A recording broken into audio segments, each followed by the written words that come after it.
Tervetuloa vielä kaikille lämpimästi tähän Kirjoita historiasta kuulumisia kirjoituslinjalta webinaariin. Tässä webinaarissa me keskustellaan historiallisesta kirjoittamisesta ja Otavan opiston historiallisen kertomisen kirjoituslinjasta. Mä olen Aki Luostarinen ja haastateltavana on tänään kirjoituslinjan vetäjä ja kirjailija Jenni Linturi.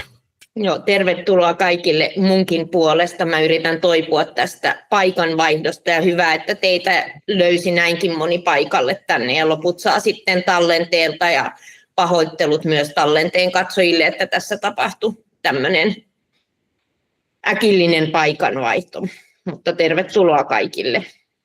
Näin on ja täällä kuitenkin ollaan ja se on tärkeintä. Ja tosiaan me ollaan tallenteen jälkeen varattu läsnä oleville aikaa sitten myös kysymyksille ja keskusteluille ja kommenteille, ne ei sitten tule tallenteelle mukaan. Mutta lähdetään Jenni liikkeelle sun taustoista. Sä oot siis kirjoittanut historiallisia romaaneja ja lisäksi sun väitöstutkimus historiallisen romaanin tulevaisuudesta on tällä hetkellä ennakkotarkastuksessa. Tätä historiallisen kertomisen kirjoituslinjaa on järjestetty Otavan opistossa jo muutaman kerran ja sä oot alusta asti ollut siinä vetäjänä. Niin kertoisitko hieman sun omasta suhteesta historiaan ja historiasta kirjoittamiseen ja miten sä oot päätynyt tämän kirjoituslinjan vetäjäksi? Mun oma suhde historialliseen kirjoittamiseen on semmoinen, että mä oon kirjoittanut useamman historiallisen romaanin itse ja mun ihan ensimmäinen esikoisromaani oli historiallinen romaani ja sen mä kirjoitin, sattumalta päädyin historiaan, eli mun isoisällä oli silloin Alzheimerin tauti ja sitten meidän piti kirjoittaa Turun yliopistoon semmoinen pieni tekstipätkä, jossa piti olla konfliktia, sitten mä en pystynyt keksimään mitään muuta konfliktia kuin sodan aloittavana kirjailijana ja sitten päädyin kirjoittamaan sodasta ja muistisairauksista ja tuli semmoinen tarve myös nähdä ehkä niin kuin silloin jotenkin se sukupolvi, joka oli häviämässä, jota enää ei ole, mutta silloin vielä hetken oli, niin nähdä sille rehellisesti ja rakastavasti, mutta myöskin niin kuin jotenkin alastomasti. Ja sitten päädyin kirjoittaa historiallisia romaaneja, koska siitä jotenkin tuli se genre, mihin mä kirjoitin. Ja sitten jossain vaiheessa huomasin, että mä alankin toistaa itseäni aika paljon siinä kirjoittamisesta. Ja että mulla oli syntynyt itselle omaan päähän semmoisia sääntöjä, että mitä historiallinen kirjoittaminen on ja mitä se ei ole. Ja mitä saa tehdä ja mitä ei saa tehdä. Ja sitten tuli yksi semmoinen vähän ikävämpi kritiikki yhdestä romaanista, jossa sanottiin, että Linturi toistaa itseään. Ja sitten mä ajattelin, että niin se varmaan on, että mä toistan, että kriitikko on oikeassa. Ja mistä se johtuu, että mulla on nämä niin kuin kaikki tämmöiset ajatukset päässä siitä, että mitä historialle saa tehdä ja mitä ei saa tehdä. Ja sitten mä rupesin tutkimaan historiallisen romaanin historiaa ja sitä, että mistä ne kaikki mun ajatukset, vaikka niin siitä, että pitää olla oikeat sukkahousut ja yksityiskohdat ja muut on tullut. Ja siitä syntyi ajatus ensiksi väitöskirjasta, jossa mä tutkin historiallisen romaanin tulevaisuutta. Ja sitten tästä linjasta ja historiallisen kertomisen kirjoittamislinjasta, joka mä toivon, että olisi myös semmoinen paikka, jossa voisi uudelleen ajatella. Et suomalaisessa kulttuurissa on tosi vahva historiallisen romaanin traditio, mutta se on on yksi hyvin vahva lukutapa, joka on semmoinen skottilais-topenialaalinen lukutapa, jossa yksityiskohdat on tärkeitä ja jossa se historia on niin kuin kansakunnan rakentaja hyvin vahvasti. Mutta tämmöisistä lähtökohdista tämä linja on lähtenyt ja mun mielestä me ollaan ihan hyvin siellä nyt 2 vuoden aikana pöyhitty ajatusta siitä, mitä historiasta kertominen voi olla. Ja se näkyy niin kuin varmasti sekä siinä linjan toteuttamisessa, mutta myös sun omissa teoksissa ja kirjoissa semmoinen tietynlainen niin kuin, ylisukupolvisen ymmärryksen rakentaminen ja semmoinen tietyllä tavalla sen historian avaaminen ja sinne tunnelmiin ja aikakausiin vieminen monilla tavoilla.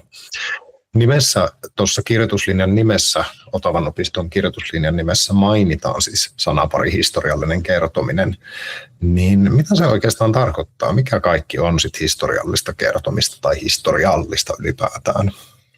Siis laaja määritelmä on, mitä me ollaan niin kuin käytetty hyvin väljästi, on se, että kun kirjoitetaan historiasta, niin kirjoitetaan jostain sellaisesta, josta ei ole aistimellistä tai niin kuin ensikäden kokemusta kirjoittajalla.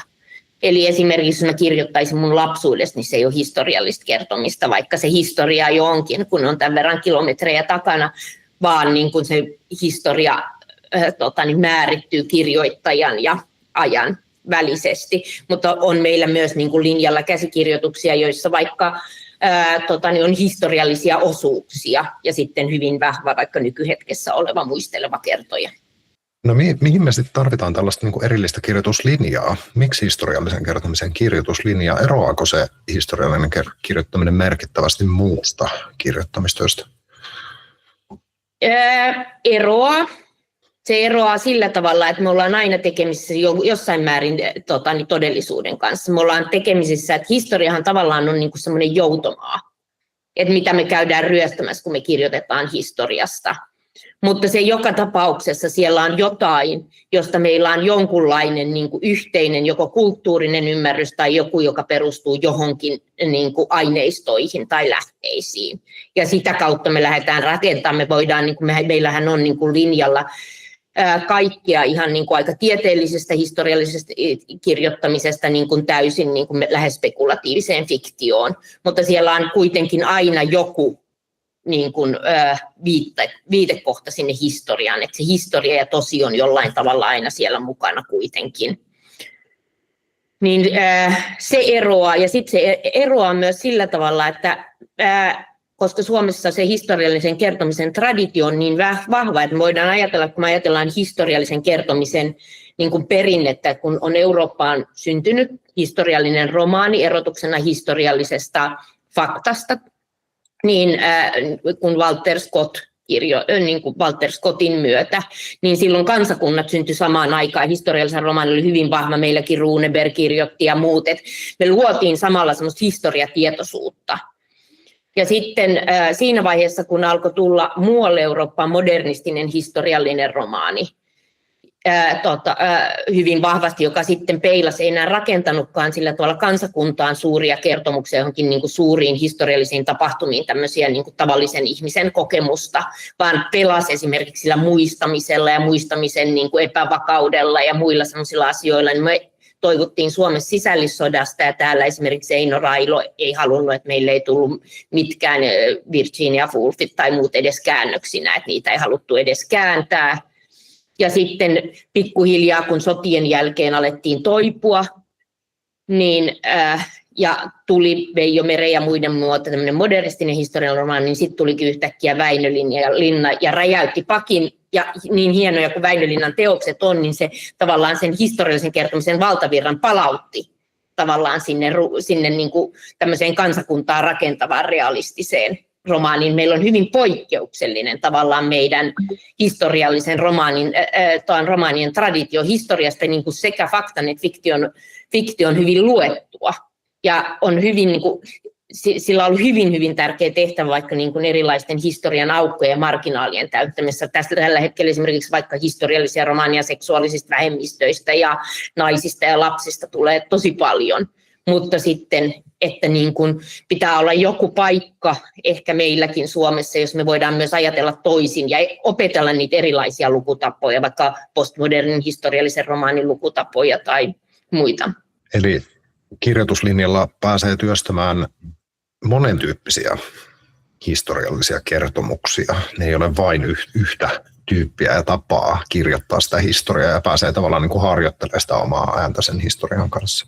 Kyllä, ja meillä on vaikka monia semmoisia, että on saattanut alkaa siitä, että kirjoittaa elämänkertaa, mutta sitten se on vaihtunutkin biofiktio sitten takaisin elämänkertaan ja niin kuin myös niin kuin semmoisia faktan ja fiktion ylityksiä, että voi olla niin kuin faktaa ja fiktiota sekoittavia niin kuin teoksia tai hyvinkin niin kuin sinne vaikka niin kuin fiktion päätyyn narratiivisessa tietokirjallisuudessa menevää tai sitten niin kuin toiseen päätyyn, että sitä voi hakea, kunhan niin kuin tärkeintä on se, että niin kuin jokainen teos luo itsenne niin kuin lukuohjeensa ja rajansa.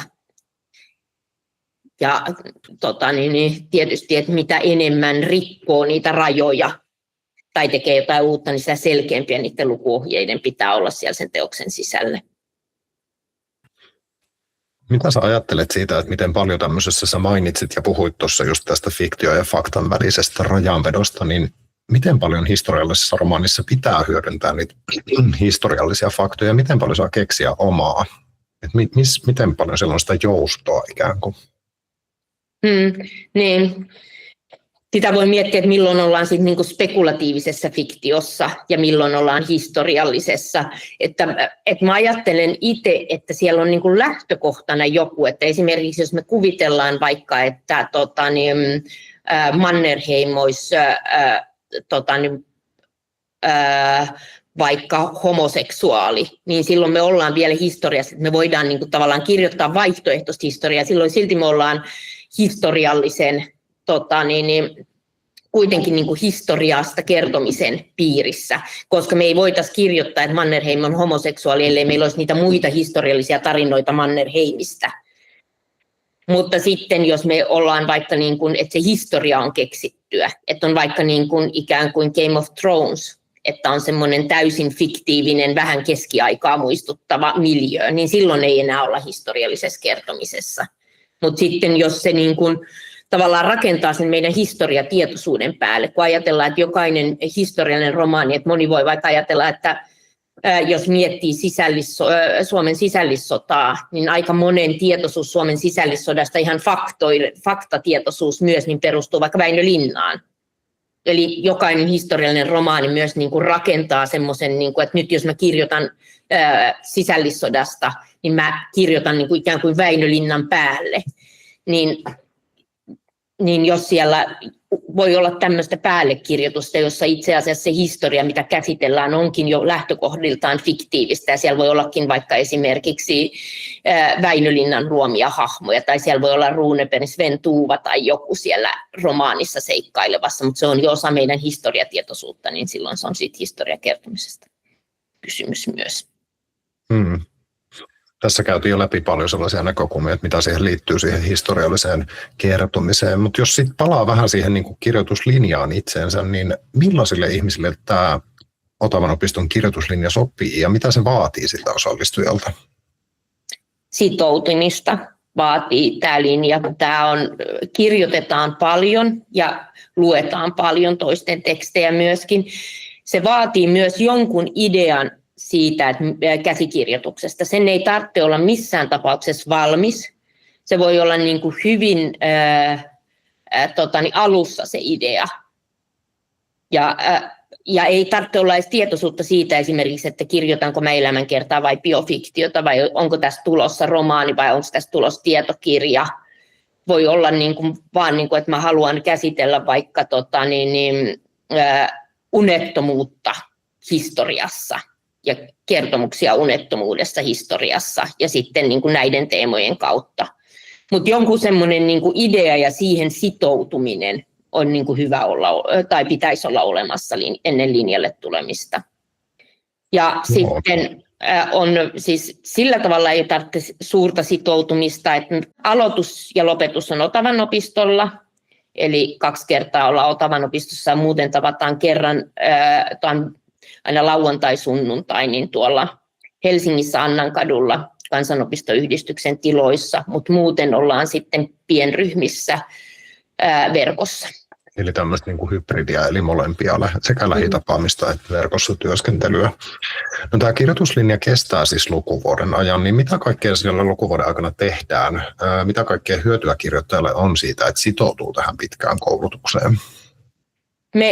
Siis koko linja keskittyy pääasiallisen käsikirjoituksen työstämiseen. Me otetaan haltuun erilaisia siis ihan miljöön luomisesta, henkilöhahmojen luomisesta, lähteistä, arkistoista, historiallisen romaanin niin kuin etiikasta ja muusta koko ajan haltuun sitä niin kuin historiallisen kertomisen kenttää ja myöskin semmoisia käsityöläistyökaluja. Meillä on vierailevia luennoitsijoita aina joka kuukausi noilla meidän lähitapaamisilla. Sitten että nyt meillä on vaikka ensi lähitapaamiseen tulossa Markus Nummi. Ja ollut sitä edellä oli vaikka Selja Anhava. Ja sitten on semmoisia hyvin eri lailla historiaa lähestyviä luennoitsijoita on kertomassa myös niin kuin tuomassa sillä tavalla, että saisi mahdollisimman kattavan käsityksen siitä, miten erilaiset ihmiset käsittelee tai kirjoittajat käsittelee historiallista kertomista. Ja sitten lopussa on sitten tuon kustannustoimittajan tapaaminen. Eli me työstetään koko sen linjan ajan myös semmoista työsuunnitelmaa ja tekstinäytteitä pikkuhiljaa sitä kustannustoimittajan tapaamista varten. Ja lopussa sitten, kun saa kustannustoimittajalta palautetta ja sitten ehkä toivottavasti häneltä myös semmoisia, että miten voi jatkaa ja mitä voi, että joitakin kustannussopimuksia on syntynyt myöskin, että semmoisia alustavia niistä tapaamisista. Ja sitten tarkoituksena on tulevaisuudessa, että meillä on ollut nyt sitten semmoisia, niille, jotka haluaa vuoden jälkeen vielä jatkaa, niin meillä on sitten lyhyt kursseja. Nyt on esimerkiksi, jos jotakin kiinnostaa, niin on vielä tilaa Anna Kortelaisen kurssi, perustuu tositapahtumaan tässä viikonloppuna tulossa. Että on sitten semmoista niin kuin sen tyyppistä kurssitusta sitten niille, jotka haluaa jatkaa. Ja meidän edelliset linjalaiset, he myöskin niin kuin kokoontuu, heillä on etätapaamisia nyt niin kuin viikoittain ja sitten että he on jatkanut sitä keskenään sitä käsikirjoitusten työstämistä. Mutta siis monen tasosta tukee, eli kun osallistuja lähtee kirjoittajalinjan mukaan, niin on nämä lähitapaamiset kerran kuukaudessa. Siellä on kirjailijavieraita tai ulkopuolisia vieraita. Sieltä saa konkreettisia vinkkejä siihen omaan kirjoitustyöhön, pääsee harjoittelemaan, kirjoittamaan, saa vertaistukea muilta osallistujilta ja sitten työskennellään kohti sitä. Se oli tärkeää, kun sä mainitsit myös tuo kustannustoimittajan tapaaminen, koska sehän kirjoittajalla aina on toiveissa, että siellä lopussa siintäisi se kustannussopimus.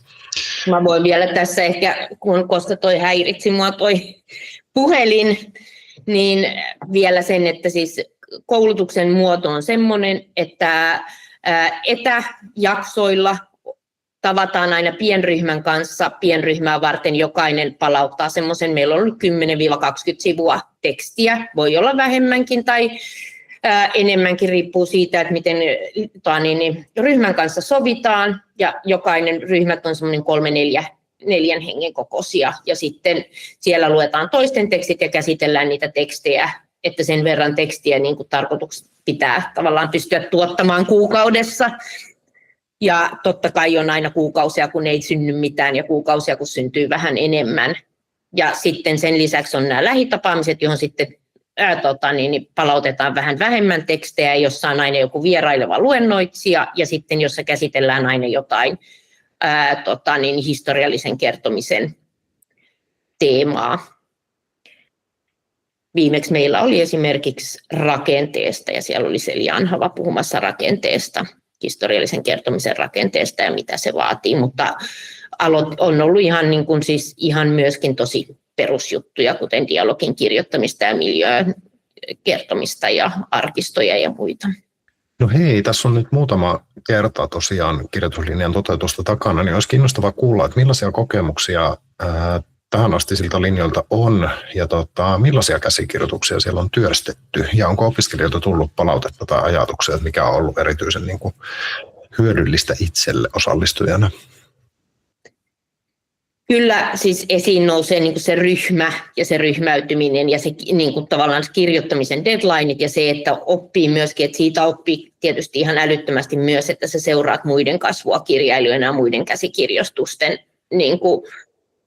syntyä, niin se on semmoinen iso. Ja tietysti se, että pääsee aika kattavasti tutustumaan historiallisiin kertojiin Suomessa ja löytämään sieltä ehkä ne omansa ja että semmoisia varmaan on, että meillä on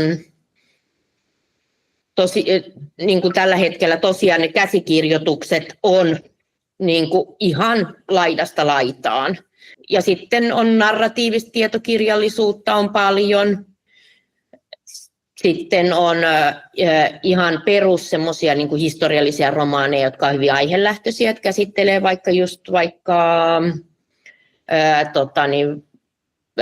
vaikka homoja ja homoutta 1800-luvulla. tai jotain muuta, että on hyvin niin kuin vahvasti sille aihelähtöisiä. Sitten on tietysti sukuhistorioita, on semmoisia, jotka lähtee niin kuin omasta talosta tai omasta suvusta ja kerrotaan sieltä jonkun tarinaa. Ne on usein semmoisia, jotka vaihtelee siinä, niin kuin, että menee tietokirjaan tai fiktioon, kumpaan menee.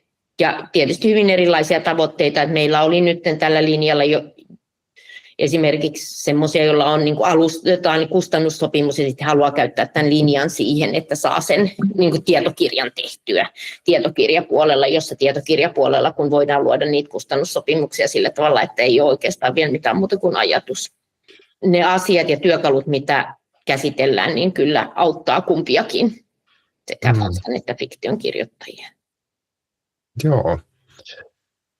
Hei, kiitos Jenni. Oli tosi kiinnostavaa kuulla ylipäätään niin kuin tavallaan sitä historiallisen kertomisen taustasta, vähän myös sun taustoista ja sitten se, että mitä siellä linjalla konkreettisesti tapahtuu. Ja ainakin mun korviin on kantautunut tosi paljon myös hyvää palautetta tai on kuullut, että siellä on tykätty olla siellä linjalla. Ja nimenomaan ehkä sekin, että osa osallistujista on halunnut jatkaa tavallaan sen linjan kanssa sen jälkeen, kun se varsinainen työskentely on ohi, niin sitten sekin on ehkä merkki siitä, että on onnistuttu siinä työssä, mitä sillä linjalla on tehty. Meillä on tosiaan tässä lopussa aikaa vielä kysymyksille, laitetaan tallenne pois päältä, niin voidaan sitten keskustella vapaasti kysymyksiä, joita on jo tuonne chattiin tullut, ja sitten jos tulee uusia, niin ehdottomasti saa kysyä lisää, mutta kiitos Jenni tähän tallenteen tässä kohtaa. Kiitos kaikille.